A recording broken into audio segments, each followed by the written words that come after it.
దేశం మెచ్చిన దర్శకుడుగా ఉన్న రాజమౌళికి క్లీన్ హిస్టరీ ఉంది. 2 దశాబ్దాలకు పైగా ఆయనకు పరిశ్రమలో కొనసాగుతున్నారు.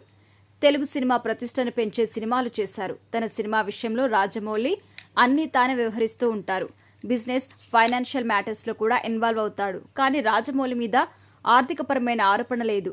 హీరోలు, హీరోయిన్ సైతం ఆయన గొప్ప వ్యక్తి అని కొనియాడిన వారే. సడన్ గా శ్రీనివాసరావు అనే వ్యక్తి రాజమౌళిపై వ్యక్తిగత ఆరోపణ చేయటం సంచలనంగా మారింది. రాజమౌళికి ప్రాణమిత్రుడిని అని చెప్తున్న శ్రీనివాసరావు సెల్ఫీ వీడియో విడుదల చేశారు. 34 ఏళ్లుగా రాజమౌళితో స్నేహం ఉంది. రమాతో మా ఇద్దరిది ట్రయాంగిల్ లవ్ స్టోరీ. రాజమౌళి కోసం నేను రమను త్యాగం చేశాను. నేను ఒంటరిగా ఉండిపోయాను. అయితే గతంలో జరిగిన ఈ ప్రైవేట్ మ్యాటర్స్ నేను ఇతరులకు చెబుతాను అని, బయటపెడుతున్నాను అని భయపడుతున్న రాజమౌళి నన్ను టార్చర్ చేస్తున్నారు, వేధింపులకు పాల్పడుతున్నారు. అందుకే నేను ఆత్మహత్య చేసుకుంటున్నాను. ఇది పబ్లిసిటీ స్టంట్ అనుకుంటే పొరపాటవుతుంది. పాపులారిటీ కోరుకునేవారు చనిపోరు. ఈ కేసును సుమోటోగా తీసుకుని రాజమౌళికి లైట్ డిటెక్టర్ టెస్ట్ చేయాలి. అప్పుడు నిజం బయటపడుతుంది. రాజమౌళి పెద్ద దర్శకుడయ్యాక నన్ను ఇబ్బందులకు గురి చేయడం మొదలుపెట్టాడు అంటూ వీడియోలో చెప్పుకొచ్చారు. ఈ వీడియోపై రాజమౌళి ఫ్యాన్స్ మండిపడుతున్నారు. ఇది రాజమౌళి మీద జరుగుతున్న కుట్రలో భాగమే అంటున్నారు.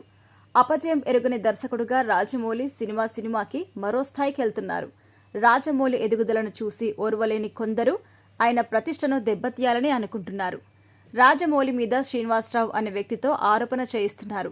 శ్రీనివాసరావు వెనుక ఎవరో పెద్ద వ్యక్తులు ఉన్నారు అనే వాదన మొదలైంది. చిత్ర పరిశ్రమలో రాజకీయాలు ఎక్కువ. విజయపథంలో దూసుకెళ్తున్న వారిని కిందకు లాగాలని చూస్తుంటారు. ప్రస్తుతం రాజమౌళి SSMB 29 చిత్రీకరణలో బిజీగా ఉన్నారు. ఈ ఏడాది ప్రారంభంలో మూవీ మొదలైంది.